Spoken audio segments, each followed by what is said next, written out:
She's a starry-eyed girl with a dream in her heart to conquer the world. She's a daughter, she's a sister, she's a mother, and she carved a niche for herself as distinguished diplomat. On the International Women's Day, we offer our tribute to Indian women diplomats who have been trailblazers.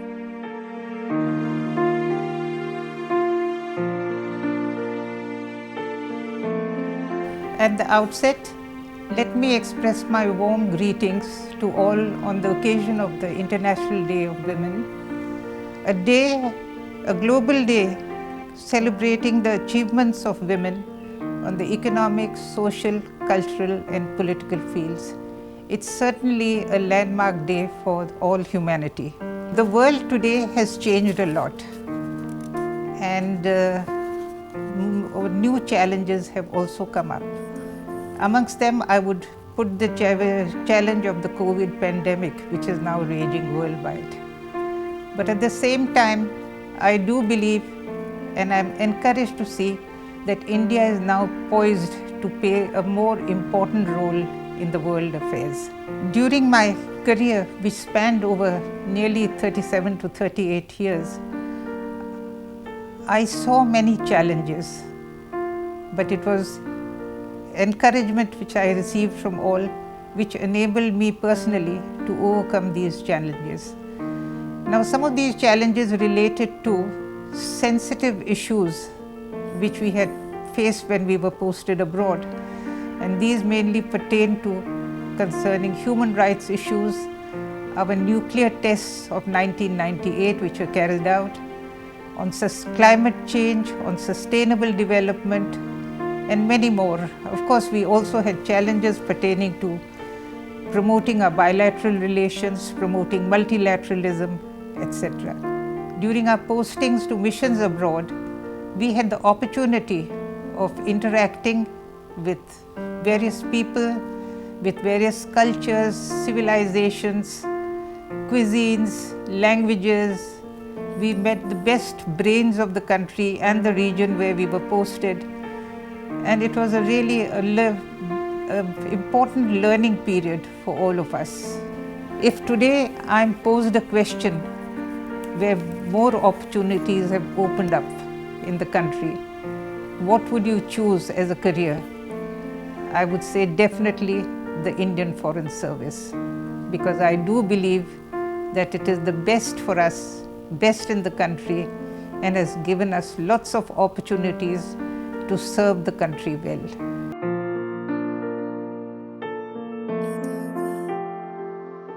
The Foreign Service, the Indian Foreign Service, was the ideal platform for me to realize my gender equal destiny, my journey of empowerment for myself, but also it has provided me a means of realizing my dream of a gender equal India, as well as a new feminist international order.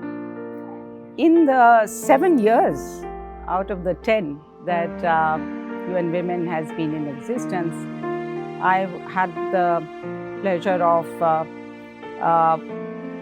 leading global advocacy campaigns and movement building for gender equality, in driving knowledge platforms, in advancing programs all around the world for gender equality, and also working with governments to advance the norms, standards, policies for gender equality and women's empowerment. Particularly happy that I was able to contribute to the inclusion of a dedicated, standalone, sustainable development goal on gender equality and women's empowerment.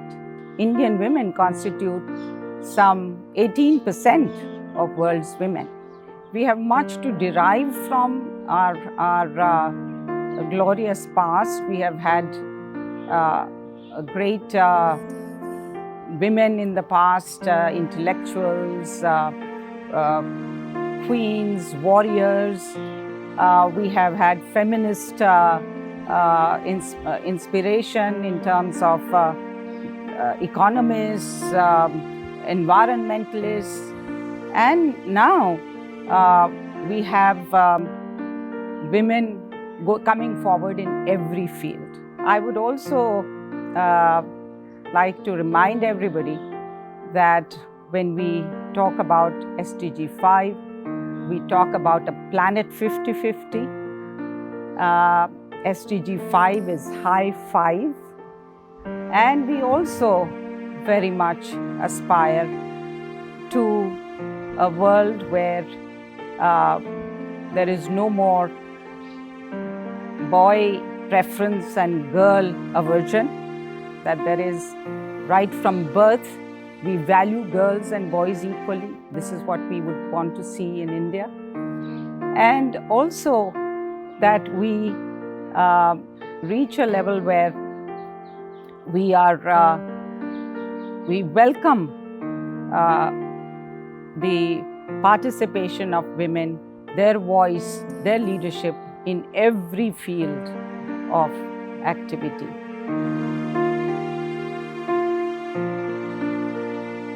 Well, I'm very pleased to have this opportunity to recall and reflect on my own career in the Indian Foreign Service, from which I retired in 2008, to be able to share it on the International Women's Day. It has been, for me personally, a marvelous experience, whether they were hard postings or normal postings, whether they were high-profile postings or not so high-profile, or they were of my own choice or were chosen for me by the government. Altogether, I think I was extremely fortunate, and it is to the credit of the service to which I have belonged that I got an interesting mix of bilateral and multilateral assignments, both sensitive and challenging. Bilateral were, of course, China, Pakistan, East Europe, Washington, and finally, from where I retired, Holland.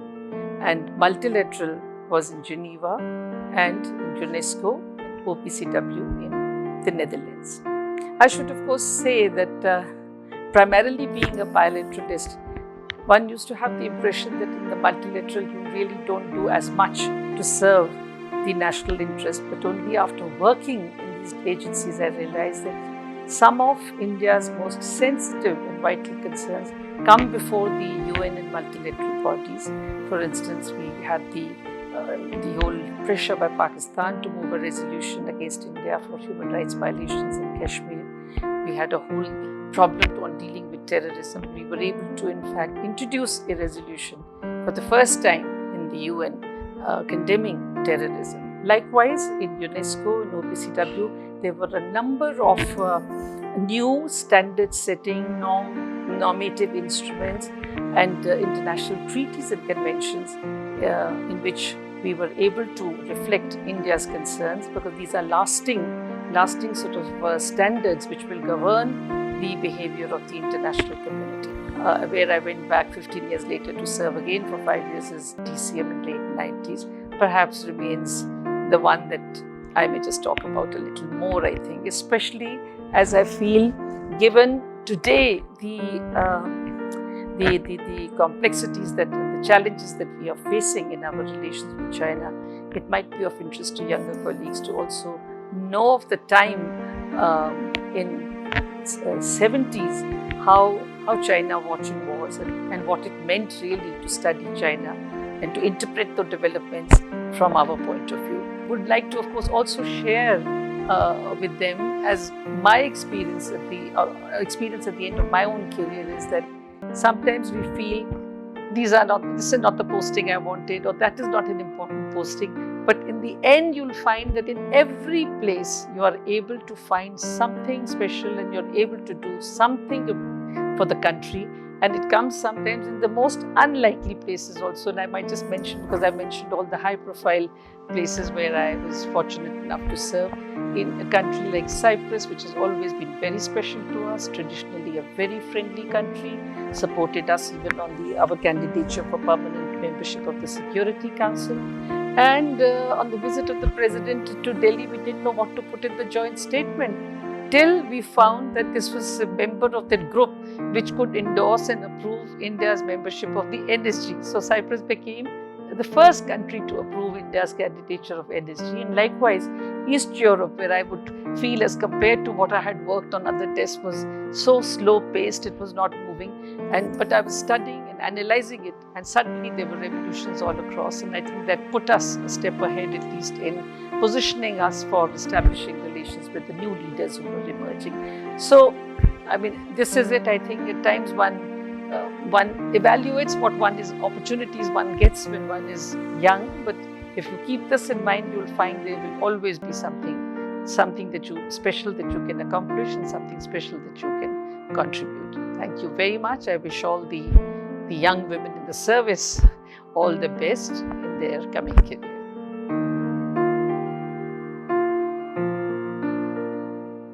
Independent India has been actually a torchbearer of representation of women in diplomacy. And so we went on in 1949 that the first batch of the Indian Foreign Service had a woman, Miss C.B. Mutamma, who just went on to blaze great heights in the story and the journey of the Indian Foreign Service. We are rightly proud of what we have been able to achieve. And I must say, this is not at all tokenism. When I joined, I think there were about 40 women. I was perhaps the 41st woman to join the Foreign Service. Quite a few had left also by then. But today, I was just asking, and I found that about 200 or more of the Indian Foreign Service are women. And today, from about 12% in my time, they comprise 25% of the Indian Foreign Service. And the kudos must go to the women and also the Ministry of External Affairs and the Indian Foreign Service, which is an equal opportunity employer. Our women have really been there and been willing to serve in really difficult postings. And I will give you a couple of these examples. One is Côte d'Ivoire. Côte d'Ivoire, the old Ivory Coast, had a protracted civil war over several years. And yet, there were 3 women ambassadors that India decided to appoint in the capital of Côte d'Ivoire in succession. And let me tell you, they lived through that civil war in terrible, terrible situations, circumstances, and they did not flinch. And I'm really proud of my colleagues who were there. Also, during the evacuation of Indian nationals in Lebanon and in Libya during that terrible war, in both countries we had women serving as ambassadors who actually managed the evacuation and managed to keep up the spirits of the Indians. So what I'm saying is that Indian women Foreign Service officers have been willing to serve in any place that they were sent to, and have done so, I think, with great credit, bringing credit to themselves, bringing credit to India, and I think to their own sex. In conclusion, I must say that the IFS is really a wonderful, wonderful service, and it has been a most wonderful journey. In this journey, I've had wonderful women colleagues that I have met along the way, but also men, because I think we have to work together to ensure that there is a level playing field for women. I will leave you just with one thought, and that is that when India fronts a woman, when India has a woman representative flying the flag or at international conferences, we are making a huge statement about the status of women in India, about our civilizational values and the respect that we give to women.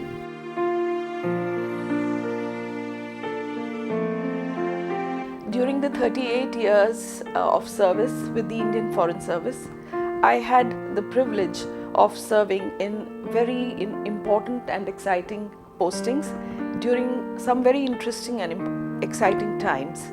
I had the privilege of being the first woman officer in the ministry to pass the Arabic exam, and thereafter the first woman also to be posted as an officer at High Commission of India in Islamabad.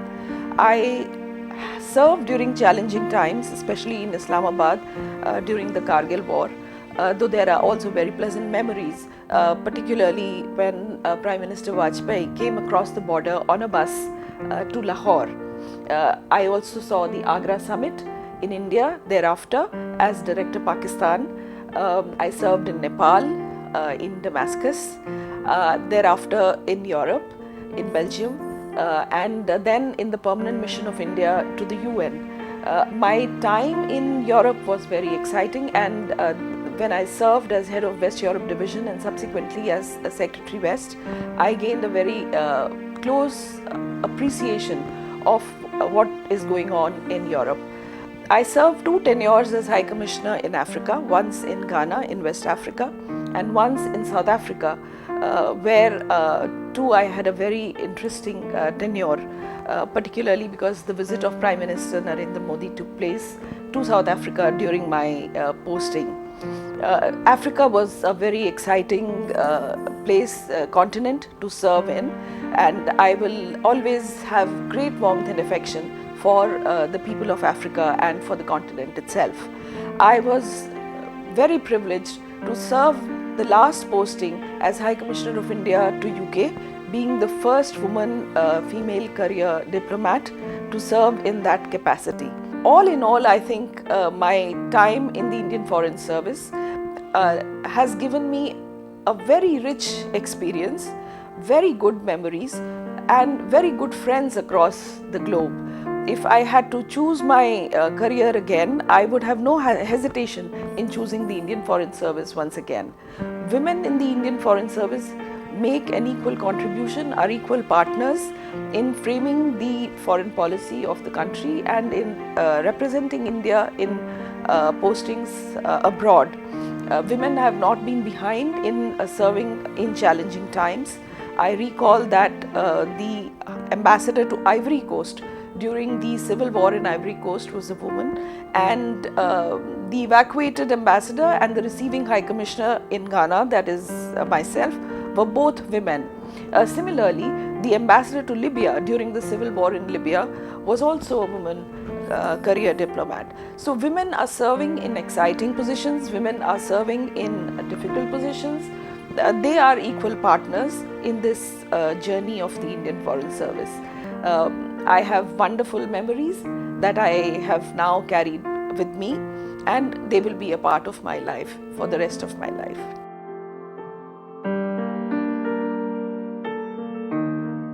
I extend all my good wishes to all women on the auspicious occasion of International Women's Day.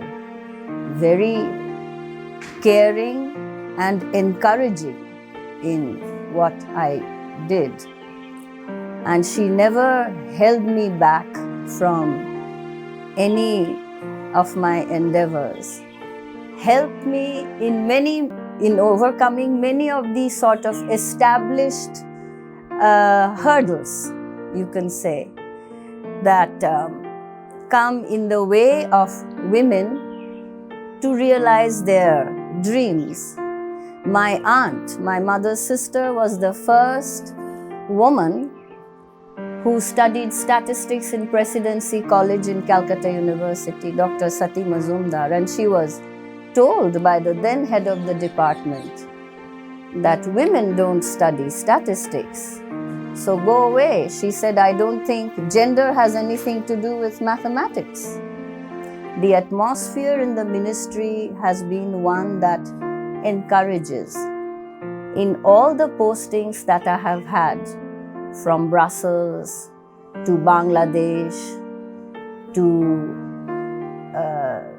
Paris, from Dhaka to Kathmandu, Geneva and Morocco, I had the pleasure and privilege of meeting some of my homologues in the other services, and we would share stories about the challenges we face and how we overcame them. My mother was a very wise lady. You know, she always had a thought out response to everything, and she used to love me and my sister dearly, but she never gave us sympathy or pandered to our weaknesses. So many times the replies she gave us were not immediately palatable, but if we reflected on it, I think it helped us to be stronger to deal with challenge. Indian women diplomats are deft and determined. They are among the best. They lead and inspire. They keep the Indian flag flying high across continents. On the International Women's Day, we salute all our women diplomats.